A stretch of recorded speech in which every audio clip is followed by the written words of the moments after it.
मेरा कहना है और बुद्धा का भी यही कहना रहा कि चीज़ को वैसे देखा जाए जैसे वो है, और अगर हम उसको वैसे नहीं देख पाते हैं तो कभी उसके रहस्यों को हम जान नहीं सकते। पहली चीज़ इसमें सब गड़बड़ किया रिलीजियस थिंकिंग ने। जितनी भी रिलीजियस थिंकिंग है और सो कॉल्ड ये जो एटमॉस्फेयर बनता है धार्मिक, उसने, क्योंकि हम पहले ही आंसर डालने लगते हैं कि क्या बचेगा क्या नहीं बचेगा, कौन सी आत्मा जाएगी कौन सी आत्मा नहीं जाएगी, क्या, मतलब सब आंसर्स हैं लोगों के पास।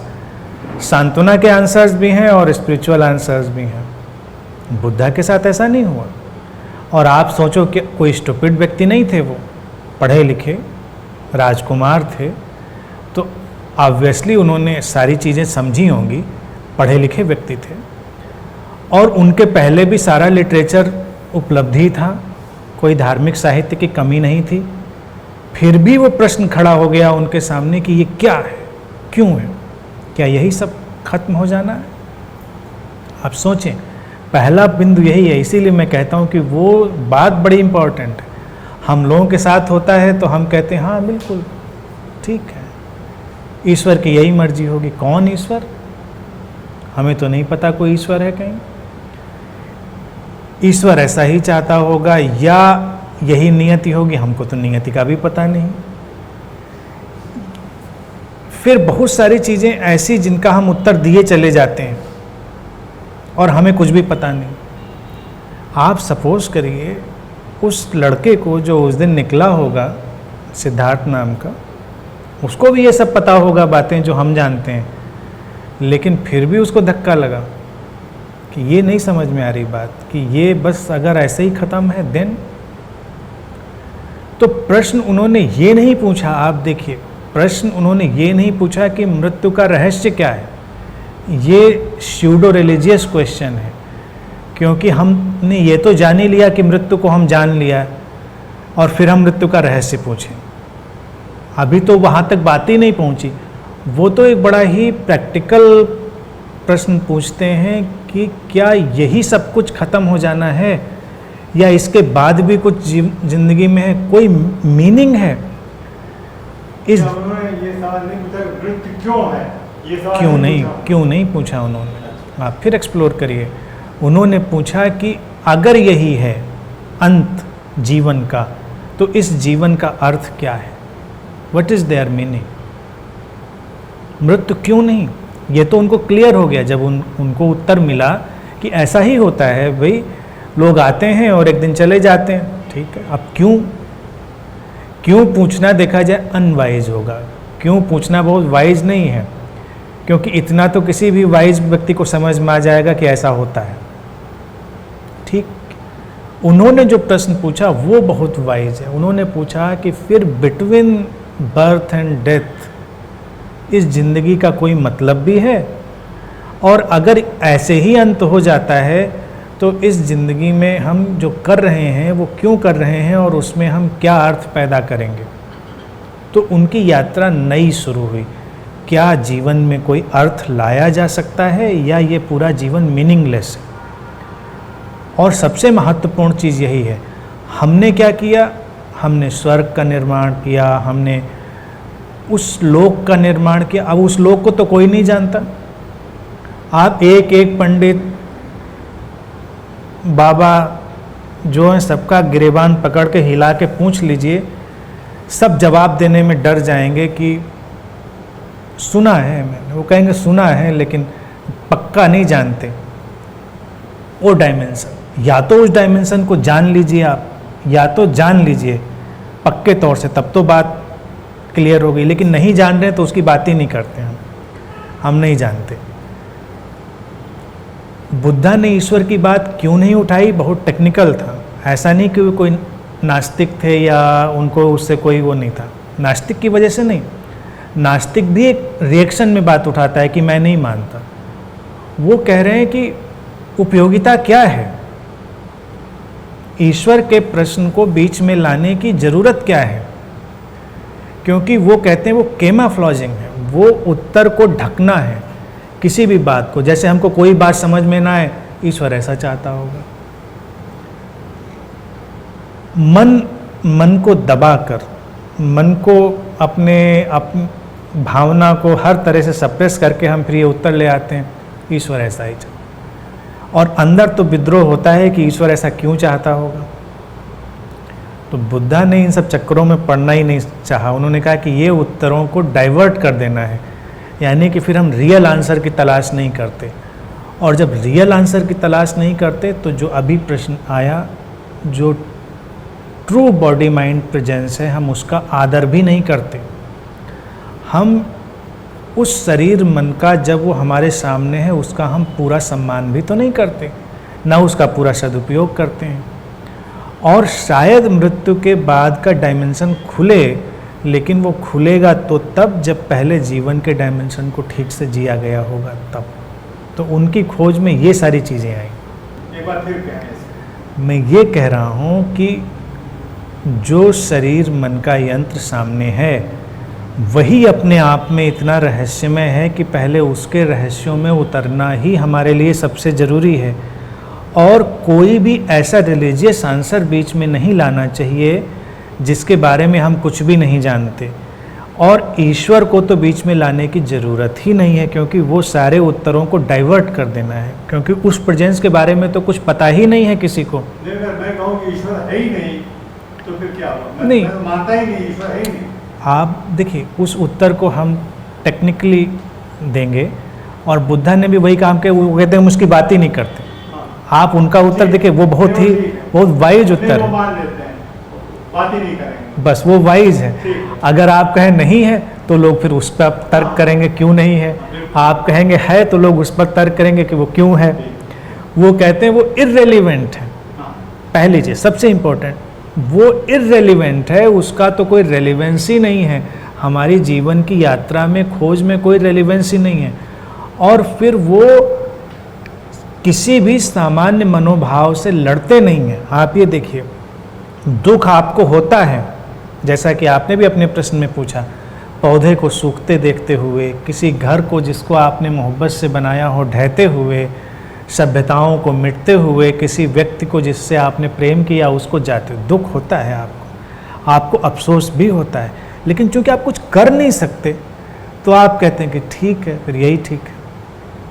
कुछ कर न सकने की भावदशा में हम उसको स्वीकार करते हैं। नहीं महाराज जी, स्वीकार कभी नहीं करते। स्वीकार हताशा में करते हैं। मैं वही कह रहा हूँ, हताशा में स्वीकार करते हैं उसको, क्योंकि और कोई चारा नहीं है व्यक्ति के पास। मैं महाराज इसको मान लेता हूँ कि है, स्वीकार नहीं करता उसको। वही मैं आपको कह रहा हूँ, मेरी लैंग्वेज वही दूसरी है। यही मतलब है।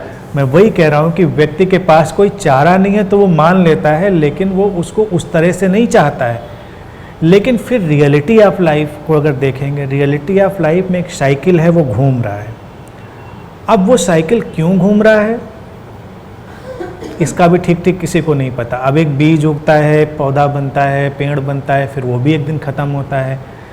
इंसान भी पैदा होता है, बड़ा होता है, ख़त्म होता है। ये साइकिल घूम रहा है। खत्म होता है महाराज कि नहीं होता है? आप ये सवाल है आपसे सच्ची, ये खत्म होता है कि सिर्फ हमको लग रहा है खत्म हो रहा है, होता कुछ नहीं है? इसमें कई आंसर हैं। इसमें देखो, दो आंसर बिल्कुल क्लियर समझे। एक चीज़ तो ख़त्म होती है और एक चीज़ नहीं ख़त्म होती है। जो ख़त्म होती है वो भी बहुत इम्पॉर्टेंट है, जिसको मैं हमेशा एक टर्मिनोलॉजी यूज करता हूँ, शरीर मन का यंत्र, बॉडी माइंड मैकेनिज्म, वो ख़त्म होता है। बॉडी माइंड मैकेनिज्म वो दोबारा कभी नहीं होगा, लेकिन एक एसेंस ऑफ लाइफ है वो आगे जाता है। लेकिन जो एसेंस ऑफ लाइफ आगे जाता है वो बॉडी माइंड मैकेनिज्म की इंडिविजुअलिटी नहीं है। वो इंडिविजुअलिटी आगे नहीं जाती है, एसेंस ऑफ लाइफ आगे जाता है। ये बस थोड़ा ट्रिकी बात है समझने की, ये ट्रिकी बात है। देखिए, के सिंह कौन है? एक टाइम फ्रेम, एक कल्चरल सोशल सिचुएशन में पैदा हुआ एक आइडेंटिफिकेशन। बिल्कुल सही। जब डेथ होगी तो कौन ख़त्म होगा? के सिंह। लेकिन बचेगा कौन? एसेंस विद इन के सिंह। जो एसेंस कैरी हो रहा था इसके अंदर वो कैरी होगा, लेकिन ये जो एक खास टाइम फ्रेम में था वो तो ख़त्म हो जाएगा। इसीलिए रीइंकार्नेशन में एक बड़ी गुत्थी है। जो आम आदमी रीइंकार्नेशन समझता है वो बड़ा स्टूपिड है। वो समझता है के सिंह पैदा हो जाएंगे। के सिंह कभी नहीं पैदा होंगे। फिनिश, ख़त्म, हमेशा के लिए फिनिश्ड। क्योंकि वो टाइम फ्रेम का आइडेंटिफिकेशन है, कल्चरल सोशल आइडेंटिफिकेशन है। वो एंटिटी पहले कहीं नहीं थी और वो एंटिटी कहीं कैरी होने नहीं जा रही। मैं कहूँगा कि जब के सिंह खत्म ही नहीं हुए तो फिर आने का कैसा? तो हाँ ही है। नहीं, मैं यहीं पर अंतर कर रहा हूँ। मैं यहीं पर अंतर, यही समझ, इसीलिए मैं रिलीजियस बात नहीं कर रहा हूँ। रिलीजियस लोग कंसोलेशन की बात करते हैं। के सिंह तो ख़त्म होंगे ही, जो बचा है उसको आप नहीं जानते, और जो बचेगा उसको अभी हम ध्यान में जाकर उसी को पहचानने की कोशिश कर रहे हैं। आइडेंटिफिकेशन एक खास टाइम फ्रेम में, खास व्यवस्था में होता है। तो अगर जो बचा है उसको हम क्या वही नाम देंगे? मुश्किल है, उसको वही नाम नहीं दिया जा सकता। इसी को लाओ त्से भी कहता है, कहेगा कि दैट इज़ नेमलेस। वो नेमलेस है। तो अगर हम कहें कि किसी का भी, आप जो लोग क्रॉस ओवर कर गए अगर उनका नाम लेंगे, तो मैं तो आप ही का नाम लेके समझा रहा था, वो कुछ नहीं बचेगा। इसीलिए आज तक किसी ने कांटेक्ट नहीं किया। केवल लोग कल्पना करते हैं कि उस पार से लोग संपर्क करते हैं, अपने सपने देखते हैं, चीज़ें करते हैं। लेकिन आप देखिए इतने लोग क्रॉस ओवर करते हैं, लेकिन दोबारा लौट के कांटेक्ट कौन करता है? क्योंकि वो इंडिविजुअल तो ख़त्म हो जाता है। आप पूरी दुनिया में देख लीजिए, बहुत प्यार करने वाले लोग हैं, बहुत ज़्यादा, लेकिन अगर व्यक्ति चला जाए, तिनका भर उनकी पकड़ में नहीं आता। तिनका भर, ना कोई कम्युनिकेशन, ना एनर्जी, ना कुछ। वो कल्पना कर सकते हैं, वो कहेंगे मेरे सपने में। सपने भी हमारे ही मन की पैदाइश है। मैं जानना चाहता हूँ कि है क्या ये, या मैं इमेजिन कर रहा हूँ क्या है? मैं आपको देखता हूँ जानने आने पर, तो आपके पीछे मुझे दिखाई देते हैं जिद्दू कृष्ण मूर्ति, और उसके पीछे मुझे भगवान बुद्ध दिखाई देते हैं। I keep on seeing this again and again. तो सही है ना आपका है वो जिद्दू कृष्ण मूर्ति। बेसिकली नाम उनका थोड़ा सा ट्विस्ट हो गया था, वो हैं जिद्दी कृष्ण मूर्ति। तो अगर हम उनसे कहें भी जाने के लिए तो जाएंगे नहीं, जिद्दी हैं। यहाँ भी तो वही अनफोल्डमेंट हो रहा है। The same unfoldment is here. नहीं, मैं इसको लाइफ एंड डेथ के क्वेश्चन से रिलेट कर रहा था। नहीं, आपको लग रहा है कि वो क्यों है? नहीं, मैं ये जो सीक्वेंस देख रहा हूँ कि मुझको लगता है कि कोई मरता है नहीं। You can't see the person, ये है। वो एक अलग बात है जो आप करें। देखिए आप, मैं उसी से जोड़ रहा हूँ इसको। हाँ, आप वैसे मत जाइए। वो चीज़, जिन फिगर्स को आप देख रहे हैं वो ट्रांसेंडेंटल लोग हैं, लेकिन इसको जब लोग ऐसे चश्मा करते हैं आम व्यक्ति के ऊपर, तब बात गड़बड़ हो जाती है। बुद्धा ट्रांसेंडेंटल बीइंग है, जे कृष्णमूर्ति ट्रांसेंडेंटल बीइंग है, और जो यहाँ कुर्सी पे बैठा है वो भी है नहीं, दिखाई देता है लेकिन वो भी है नहीं, वो भी उन्हीं के साथ ही खड़ा है। तो इसीलिए ये सब इल्यूजन है। आम आदमी के लिए आप ये लैंग्वेज अगर लगाएंगे तो फिर मुश्किल होगी, तब फिर लोगों को लगेगा वो घोस्ट और ये इस तरह की चीज़ें आती हैं।